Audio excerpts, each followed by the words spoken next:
What is going on, my homies? We're at Lake Toho, and the reason they call it Lake Toho is because you'd have to be like a grammatical phoneticist to pronounce the actual name. It's like Toho Pekalika Tika Wika Tuk.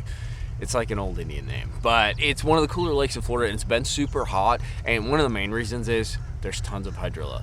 It's a sad story, but a lot of lakes in Florida, they've sprayed the grass to death, eelgrass, hydrilla, and they just don't have grass. So numbers of fish go down, spawning goes down, you know, all the ecosystem that supports great bass fishing goes down. But we're not going to dwell on that. But Toho's been super hot, tons of hydrilla, tons of shallow grass. We're in kind of an interesting sort of pre-spawn and spawn moment. Weather's warming up. It should be super good. We're going to try to tap into some offshore hydrilla as well as fish some of the grass and kind of see maybe there's some fish under the mats. We've had some cool nights, but it should be pretty cool, dude. If you ever come down to Florida, Toho is an awesome place to visit because it's down the street from Disney. The only problem is what you're about to hear in the background. There are a bunch of airboats, dude. They're absolutely everywhere because they run a bunch of gator tours. But hit that like and subscribe button for me. I'm gonna grab Bog. Let's go fish Lake Toho Toho Peka.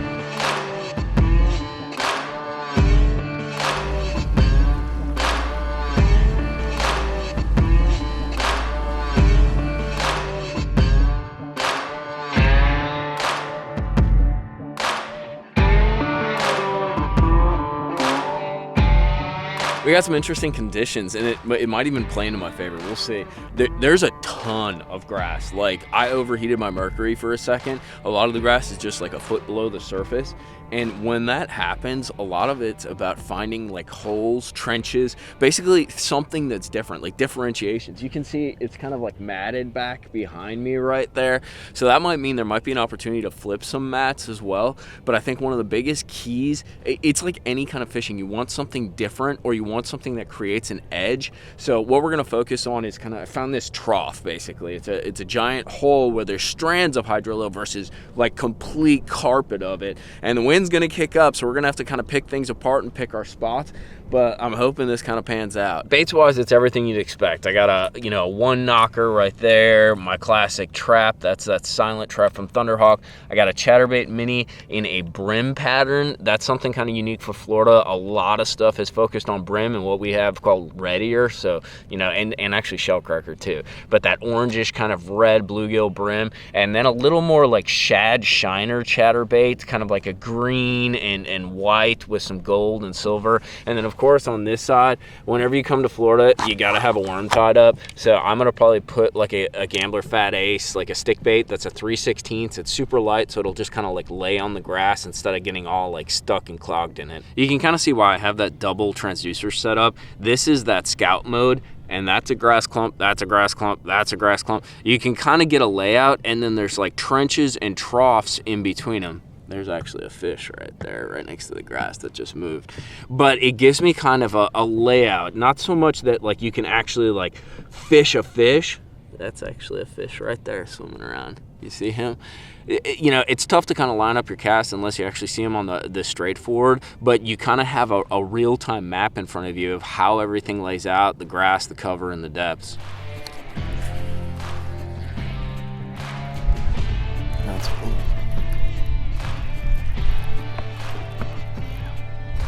Got our first fish on the old chatterdonker.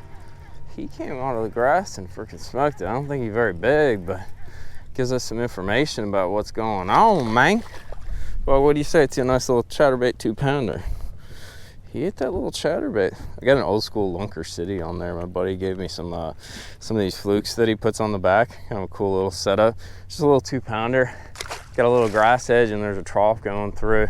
What I usually do is when I catch one, I'll slow down, set the boat up, and there seems to be a point here, and I'll kind of pick it apart a little bit because usually there's a group of fish when you catch one.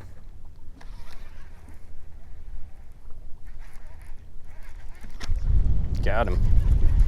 Come out of the grass. I thought I was hung on the grass, dude. There's a whole freaking lot of them. They're all 2 pounds. I just saw one on the forward facing though that looked a little, you see him down there? That one and that one look quite a bit bigger. So it's one of those things where you can use that forward facing in the grass. We also switched colors. We went to a little spunk shad in this new, it's a magic craw kind of bluegill. But we're gonna keep picking them. I'm gonna get the jerkbait out. There he is. That's a big one. Oh, the better one. Oh, don't go in the grass. Don't go in the grass. I don't know how big this fish is, but he absolutely smoked it, swimming in the grass. A little trick you can do is, if you don't have any other choice, you point your rod at the fish, and hopefully she comes out. Instead of trying to put all that pressure on there. Almost looks like she's snagged. Look up, Bo. Not a great big one, but a solid one, and we just missed a bite too. Again on that chatterbait, dude. But you see, this is the beauty of Lake Toho, right there. Grass! There she is. Oh! That was a big one. Damn it. I don't know what I did wrong.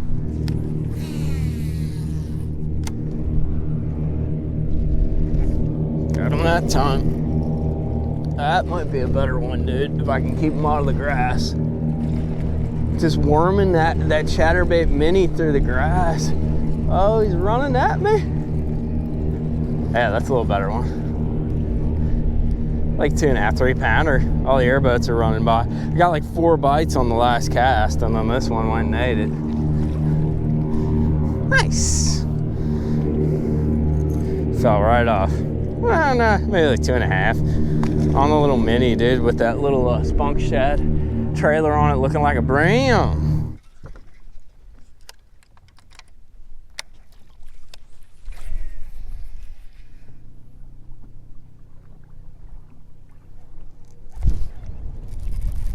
Got one on the old Bass Mafia, and he smoked it, dude.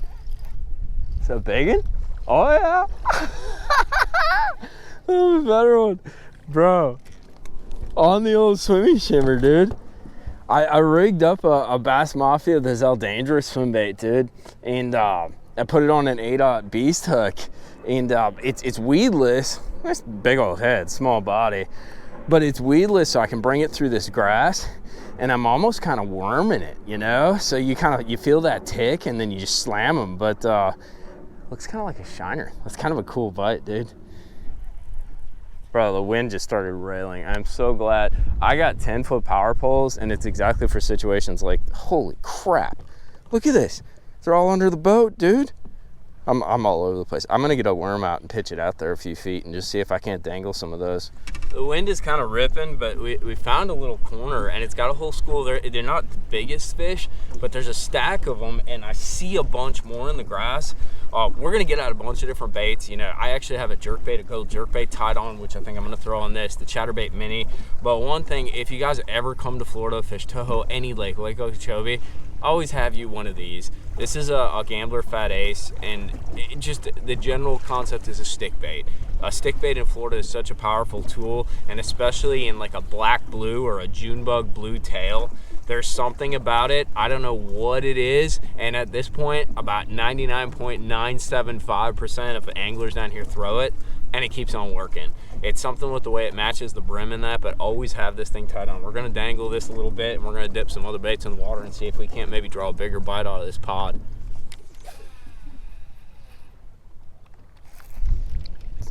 She's in the grass. That might be a great big one. That's a great big one. Dude, we got out the freaking worm, pitched it into the grass, and she basically ate it right as it went down. I think we might figure a little something out. Oh, Wormerson. Nice 3.5, 4 pounder, dude. The old blue tip strikes again, boys. I'm telling you, if you come to Florida, get you a Fat Ace with a blue tip, and that's what happens. We gotta get back in there.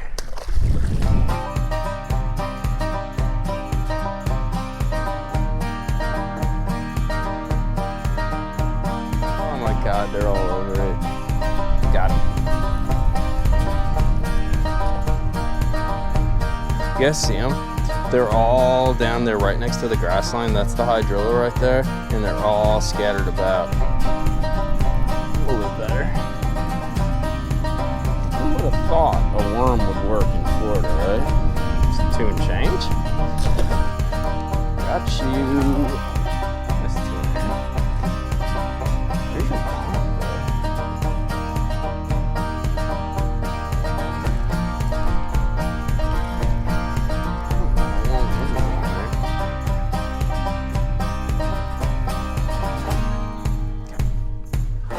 Go back to your home. My homies, we're gonna wrap this thing up. I really enjoyed this. It really was old school Florida fishing. Toho is absolutely just cool, and it's chock full of hydrilla. We didn't even touch. There's all this grass on the bank, round reeds, pencil grass, pads, all kinds of stuff. We didn't even touch that stuff. We really focused on the offshore hydrilla. Part of the deal was the wind. It made it really difficult to kind of pop around. But I kind of have a system when I'm fishing this grass, and it really, because a lot of it looks the same, right? Even to me, who's fished grass for so long, you know, you can see points, you can see what I call vents, which are kind of like channels through the grass where that current blows through. You can see isolated domes, especially when it's topped off, or you can see them using like active target with that scout mode on. But when it comes down to it, like you could spend 2-3 hours fishing one of those points, one of those like those domes or things along those lines, and if the fish aren't there, you're not gonna catch dick, dude. So I really try to burn through water, especially when there's this much grass. And I start off using like a 3 baits basically, and one, and you guys saw it today, is this jackhammer. This is a 1/2 ounce jackhammer. I have it with a 4.5 inch spunk shad, a little bit bigger because we're in Florida. I want something that mimics the brim, red ear, the shell cracker that are down here. And then the other one that I have that I was really surprised we didn't catch more fish on is just a classic trap. That's the Thunderhawk in that black and gold. It's interesting because a trap, and you guys kind of know this, you know, a trap, even though it has those treble hooks on it, fishes really well through the grass, and especially ripping off those hard grasses like hydrilla and eelgrass works really well.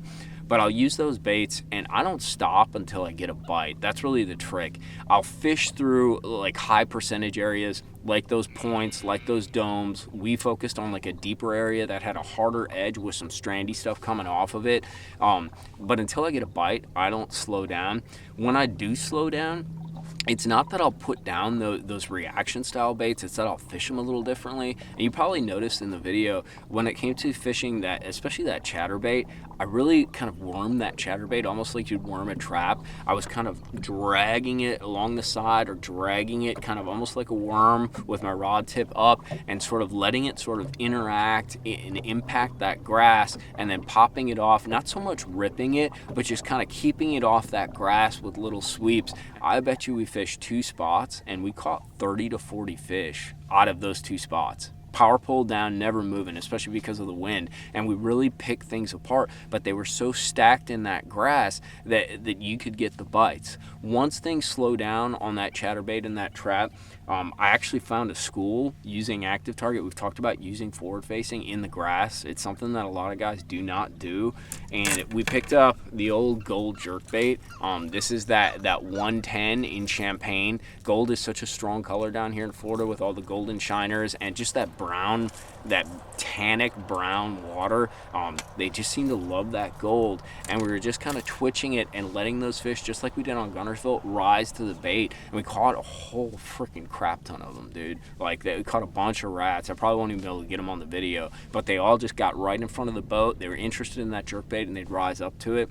But once I get through those sort of like reaction baits, the one that really surprised me today, we didn't catch a bunch on it, but we caught a bigger one, and then we missed a couple bites, is this guy right here. And I think you'll see more of this on these kinds of grass lakes. That's the Bass Mafia Zaldaingerous Swimbait, and I have that's on an 8/0 owner beast hook with a 3/8 ounce weight. Sounds a little heavy, right? But the reality is, with that much plastic, it's a 6-inch swimbait. You can basically reel it through the grass and over the grass. It doesn't sink very fast. So I have it on 20-pound fluorocarbon, a 7.5 medium heavy rod, and all I'm doing is throwing it out, kind of like you do with a Big Easy on top, but instead you're under the water and you're just reeling through. And the pointed nose on that bait, you can see it's kind of like, it's pointed.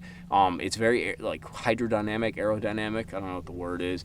It comes through the grass really well, especially this harder hydrilla. You can actually just point at the bait and reel, and that bait will hit the hydrilla. It'll hang a little bit, but if you keep tension and keep on slow rolling and reeling it, it'll just pop free. The other one, and if any of you guys ever come to Florida and you're bank fishing, boat fishing, I don't care what you're doing, you need to have this tied up. Day in and day out, all through spring, you cannot beat the old school stick bait, dude. Especially something with a blue tip. This is JB Blue with a blue tip. It's kind of like a violet, purple, blue fleck with a blue tip, black blue tip. I like a 3/16 90% of the time, even if I'm 6-7 feet of water, even if I'm 1.5 2 feet of water. It seems to be enough weight to get that bait through the grass, but going any heavier usually gets your bait kind of balled up in that grass. It's too much, and you end up like hanging the grass. With that 3/16, I was throwing literally into a head of underwater hydrilla, super thick. The bait would just kind of fall through, and I'd get it hung, and it would pop off, almost like a trap, but weedless. And that was really the key, is you kind of keep your rod tip high, and you don't snap it so much. Later in the season you do, but in this kind of spring period, you just kind of get a little tension on it, and as you put that tension on it gradually, especially from that high connection point, it'll just kind of pop free. And the other thing too is, and I think this is something we do in Florida more than other places, but keeping that rod tip high, you end up kind of tight lining the bait back to the bottom. So you'll be dragging it, it'll crawl up on some hydrilla, get kind of hung, you'll keep that tension on it, and then with that tension, it'll pop, and you won't really move your rod. You're not dropping back down or giving it slack. You're keeping that tension on, and I think that stick bait just kind of shimmies back down to the bottom, almost like a Kitech, but no boot tail. And that's really the trick. I think the blue tail, and then keeping that rod tip high and just making it interact with the grass. You know, you wouldn't think you'd throw a worm smack dab in the middle of a head of hydrilla, but you do. And that's where those fish are. That's where, especially, we caught a lot of fish from the edge of the grass, but when it came down to it, the bigger fish all came from inside the grass, getting up in there in places where you can't really like get that chatterbait deeper, you can't get that trap deeper. You need something that's weedless, that gets in there, that can get among those strands and drag through. And it's precision work, man. You got to be detail oriented and really take your time, but that's kind of your cleanup process. But they were there, dude, and we really identified it using those reaction baits, getting a couple bites, then picking apart with the reaction baits, worming them through, and then we slowed way down with that worm and that swim bait and picked up a few decent ones and caught a shit ton of fish, dude. It was so much fun. I really enjoyed it. It was classic Florida fishing. I hope you guys enjoyed it. Hit that like and subscribe button for me, and like I said, if you ever come to Florida, make sure you got a black blue tip stick bait, dude. We'll see you back out on the water, hopefully catching some more Florida Giants tight lines, my homies.